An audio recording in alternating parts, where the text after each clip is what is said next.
Faridabad sector 16 के जवाहरलाल नेहरू राजकीय स्नातकोत्तर महाविद्यालय में फर्नीचर बेचे जाने का मामला सामने आया है। यह फर्नीचर विद्यालय में कबाड़ के रूप में रखा हुआ था, जिसे कॉलेज की प्रधानाचार्य ने बेच दिया, वो भी बिना किसी अधिकारी की परमिशन के बगैर। सरकारी ऑफिस या सरकारी किसी भी कार्यालय में रखा सामान किसी अधिकारी को जानकारी दिए बगैर बेचा नहीं जा सकता है, लेकिन जवाहरलाल नेहरू राजकीय स्नातकोत्तर महाविद्यालय में मार्च के महीने में सामान को बेचा गया।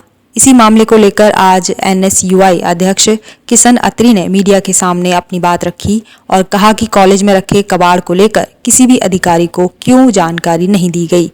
इस दौरान अध्यक्ष ने आरटीआई रिपोर्ट भी पेश की और उन्होंने कॉलेज की प्रधानाचार्य पर आरोप लगाया कि कबाड़ का पैसा कहां गया, बिना किसी को जानकारी दिए बगैर कैसे कबाड़ बेच दिया गया, इसकी जानकारी दी जाए।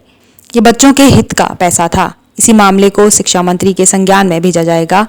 ईमेल के माध्यम से सभी को अवगत किया जाएगा ताकि जल्द से जल्द जानकारी सभी के सामने आ सके। तो देखिए, परमिशन लेनी पड़ती है। कोई भी सामान, ये सरकारी कॉलेज है, ये किसी का निजी कॉलेज तो है नहीं। इसके लिए प्रिंसिपल से ऊपर डीएचओ होता है, डीएचओ से ऊपर डीएचई होता है, वहाँ से परमिशन लेनी पड़ती है इस चीज के लिए। और अगर परमिशन नहीं भी लेनी है तो यानी कि आप ये सवाल जवाब किए गए हैं इसके बारे में। देखिए, मैं उस चीज के लिए जिम्मेदार ना कि मैं कैसे सवाल जवाब कर सकता हूँ उनसे। सवाल जवाब अधिकारी करेंगे। ये चीज मैं सारी चीजें जो मैंने आज मीडिया के सामने रखी हैं, ये सारी चीजें एज इट इज मैं शिक्षा मंत्री के सामने भी रखूंगा, मुख्यमंत्री जी के सामने भी रखूंगा, एसीएस के सामने भी रखूंगा। वो देखें इस मामले में क्या है क्या नहीं है। क्योंकि जो नॉर्म्स है, नॉर्म्स है, उसको भी वेरीफाई करना जरूरत है। क्या पता जो आपका यहाँ का प्रिंसिपल नहीं, वो ऑथराइज जो इस कबाड़े को या सेल करने। देखिए, कोई भी चीज सेल होती है, मैं फिर दोबारा इसी बात को रिपीट कर रहा हूँ, कोई भी चीज सेल करते हैं तो सेल करने से पहले उसके लिए टेंडर निकलता है, कौन आदमी उसको उचित भाव दे रहा वो है। इसमें तो इन्होंने स्पष्ट खारिज कर दिया उस बात को कि हमारे पास तो कोई रिकॉर्ड ही अवेलेबल नहीं है। जो लाइब्रेरियन है, जो लाइब्रेरियन उनकी भी स्टेटमेंट है, उसमें उन्होंने ये बोला कि मुझे पता ही नहीं था। पहले दिन शाम को 4 बजे जिस दिन ये लोग कॉलेज से गए हैं, उस दिन तक तो कबाड़ा था। जब अगले दिन आके देखा तो कबाड़े के पैसे प्रिंसिपल मैडम खा गई। देखिए, सीधी सी बात है, मेरे को तो आरटीआई मैं नहीं कह रहा, आरटीआई ये तो आरटीआई कह रही है। आरटीआई में रिकॉर्ड ही नहीं है उस चीज का अवेलेबल कोई। अगर कबाड़ा बिका है, हाँ बिल्कुल था, बिल्कुल है, मैं कह रहा हूँ ये स्टेटमेंट है ना, इसमें इनमें चौकीदारों की स्टेटमेंट है। फोटो संलग्न हो साथ में। देखिए साहब, मेरे को जो चीज मिली है मैं तो वो बता रहा हूँ आपको। मेरे को आरटीआई में जो इन्होंने दिया है, यहाँ पे एक चौकीदार राकेश है, उन्होंने बोला मेरा नाम राकेश है, मैं नेहरू कॉलेज में चौकीदार पोस्ट हूँ। जी घुमा देता हूँ, पोस्ट पर हूँ। बेंदा हॉल के सामने मार्च के महीने में बहुत सारा पुराना लोहे और रद्दी का अलमारी कबाड़ रखा हुआ है, जो कि 4:30 बजे महाविद्यालय से लेकर गए थे। ये है राकेश हैं, ये हमारे इसमें कॉलेज में कार्यरत हैं। मनोज कुमार स्वीपर 2 चौधरी सफाई कर्मचारी हैं, पद पर कार्यरत हैं। उन्होंने बेंदा हॉल के सामने काफी लोहे का सामान और पुरानी अलमारियां पड़ी हुई थी, वो सारी गायब है मार्च के महीने में। ये मार्च के महीने में हुआ है। और एक दीपक है, उनकी भी स्टेटमेंट है इसमें, एक रमेश है, उनकी भी स्टेटमेंट है इसमें।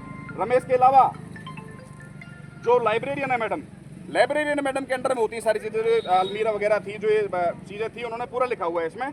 उपरोक्त विषय पर मेरा निवेदन है कि बेंदा हॉल के सामने कबाड़ा पड़ा हुआ था, जिसमें अलमारियां, पुराना रिकॉर्ड आदि था, उसको बेचने बारे में मैं किसी भी कमेटी की मेंबर नहीं थी। नहीं है कबाड़ मेरी मौजूदगी में नहीं बेचा गया था। 4 बजे मैं महाविद्यालय से चली गई थी। इस बारे में निवेदन है कि मैं इस बारे में कुछ नहीं जानती। अगले दिन सुबह जब 4 बजे महाविद्यालय तो कबाड़ा नहीं था। इस बिक्री के बारे में मुझे कुछ नहीं पता है। ये मेरी स्टेटमेंट नहीं है, ये जो कॉलेज के एम्प्लॉइज हैं, जो कॉलेज के सरकारी एम्प्लॉय हैं, उन लोगों की स्टेटमेंट है। वो मैंने आपको डिटेल में बता दिया। अभी तो अधिकारी इस चीज में 75,000 रुपये डोनेशन की बात जी किस कंपनी का नाम ले जी कंपनी का जी, उसमें जब कोई भी कंपनी नॉर्म के हिसाब से जब डोनेशन देती है, सीएसआर फंड के हिसाब से देती है, बकायदा एक मेंशन किया होता है। ठीक है, किस पर्पस से दिया, कोई मेंशन है आपके पास? नहीं, मैं बता देता हूँ उसके बारे में। जो हमारे क्लर्क है इंद्रदीप क्लर्क की इसमें स्टेटमेंट है, वो मैं पढ़ के बता देता हूँ आपको। डोनेशन की 75,000 राशि लाने बारे में, ठीक है जी। निवेदन है कि यूनिवर्सिटी अकाउंट में विक्टर ऑटो प्राइवेट लिमिटेड के द्वारा 75,000 रुपए की राशि भेजी गई है। कृपया करके इस राशि को निकालने की अनुमति प्रदान करें। यह राशि सर एक सेकंड, यह राशि निकालने के पश्चात प्राचार्य को दे दी जाएगी। ये पेड टू प्रिंसिपल मैम 20/2/2024 को 75,000 रुपए पेड कर दिए गए, उनकी स्टेटमेंट है। अब किस नॉर्म्स के अंदर आई है, डोनेशन आया है इतना पता है मुझे, किस लिए आया, क्यों आया, ये तो किसी को भी नहीं पता। इस बारे में कोई रिकॉर्ड नहीं है। ये आरटीआई कह रही है, मैं नहीं कह रहा।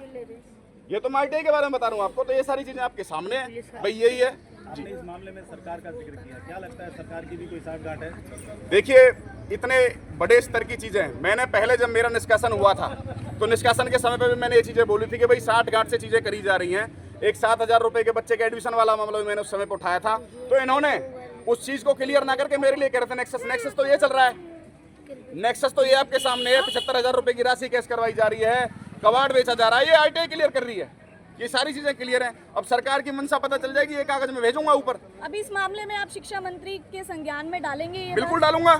सारे लोगों को ईमेल के माध्यम से सारे लोगों को अवगत कराया जाएगा, जैसे पहले करवाता था ऐसे अब की बार भी कराया जाएगा, सारे लोगों को अवगत कराया जाएगा। अब देखना ये है कि ये तथाकथित ईमानदार लोग कितना एक्शन लेते हैं, कितने लोगों पर एक्शन लेते हैं, जो हमारे बच्चों के हित का पैसा था इसे वापस लेते हैं, क्या करते हैं क्या नहीं करते, ये तो जी जांच का विषय और आने वाले भविष्य का। किसे जिम्मेवार मानते हैं आप सीधे तौर पर सब चीजों के लिए? देखिए जो चीजें हैं, नाम बता दीजिए। देखिए जिस समय पे ये चीजें हुई हैं, 75,000 रुपए वाली राशि थी, उसमें लिखा हुआ है क्लर्क ने कि जी मैंने डॉक्टर रुचिरा खुल्लर को दी, मैडम को दी, प्रिंसिपल प्राचार्य को दी है। ठीक है। जो कबाड़ बिका है वो मैडम के समय पे बिका है। जो फाइन वाला मामला हुआ, 5-6 महीने फाइन लेट हुआ है, उसमें भी त्रुटियां पाई गई हैं, वो भी मैडम के समय का मामला है। तो कॉलेज का जो सीनियर है जो वो तो प्रिंसिपल ही होता है। अच्छा, अब वो इस बारे में अब सरकार इसमें मतलब जो प्रशासन है, जो अधिकारी हैं वो जांच कर लेंगे, उन्हें पता